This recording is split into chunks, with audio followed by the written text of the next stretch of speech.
रूस ने भारतीय रेलवे के जिस प्रोजेक्ट को बीच में लटका दिया था, भारतीय कंपनियों ने उसे अपने हाथ में लेकर के पूरी निर्भरता को ही खत्म कर दिया है। और हाँ, जिन लोगों को लगता है कि भारतीय कंपनीज में पोटेंशियल नहीं है, वो इस वीडियो को लास्ट तक जरूर देखें।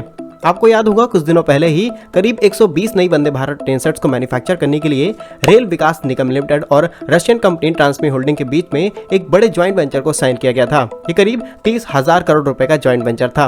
लेकिन दिक्कत ये थी कि करीब 80% हिस्सेदारी रशियन कंपनी की थी और आरवीएनएल के पास सिर्फ 20% थी। लेकिन आरवीएनएल ने कहा कि हम काफी ज्यादा रेपुटेड कंपनी है, तो इस हिसाब से हमारे पास करीब 69% हिस्सेदारी होनी चाहिए इस पूरे ज्वाइंट वेंचर की। वहीं रशियन कंपनी ट्रांसमी होल्डिंग के पास 26% और थर्ड पार्टनर जो की थी लोकोमोटिव इलेक्ट्रॉनिक सिस्टम, उसके पास 5% हिस्सेदारी होनी चाहिए। लेकिन रशियन कंपनीज ने इस प्रोजेक्ट को बीच में ही लटका दिया है और इस पर अभी क्या डिसीजन आएगा इसका कुछ भी अता पता नहीं है। लेकिन इसी बीच भारतीय कंपनी टीटागढ़ रेल सिस्टम और BHEL यानी भारत हैवी इलेक्ट्रिकल्स लिमिटेड ने आपस में एक पार्टनरशिप कर ली है, जिससे करीब 80 sleeper Vande Bharat train sets को मैन्युफैक्चर किया जाएगा। आपको बता दें, ये पहली बार है कि भारतीय रेलवे ने किसी भारतीय कंसोर्टियम कंपनी को ऐसा बड़ा कॉन्ट्रैक्ट सौंपा है। करीब 24,000 करोड़ रुपए का ये कॉन्ट्रैक्ट है और अगले 35 सालों के लिए मेंटेनेंस की भी जिम्मेदारी इन दोनों कंपनियों की रहने वाली है और अगले 6 सालों में इन 80 वंदे भारत ट्रेन सेट्स को डिलीवर किया जाना है। वहीं नेक्स्ट मंथ यानी जुलाई 2023 में करीब 6 से 7 नई वंदे भारत ट्रेन सेट्स को और लॉन्च किया जाएगा। इस चीज को ध्यान में रखते हुए गवर्नमेंट ने वंदे भारत ट्रेन सेट के कोचेस की संख्या 16 से घटा करके 8 कर दी है। फिलहाल आने वाली वंदे भारत ट्रेन सेट्स के स्लीपर वर्जन को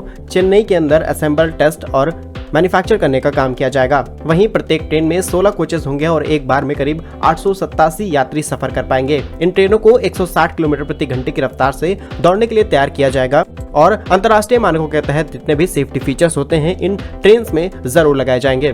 बाकी आप लोगों के कहने पर हमने ऑटोमोटिव चैनल की शुरुआत कर दी है, लिंक डिस्क्रिप्शन में है। फिलहाल बात की जाए टीटागढ़ वैगन्स के बारे में, ये वो भारतीय कंपनी है जिसने भारत को एल्यूमिनियम बॉडी वाले मेट्रो कोचेस सप्लाई करने के काम किए हैं, जिसमें काफी ज्यादा कम एनर्जी कंज्यूम होती है और मेट्रोस की स्पीड कई गुना ज्यादा बढ़ाई जा सकती है।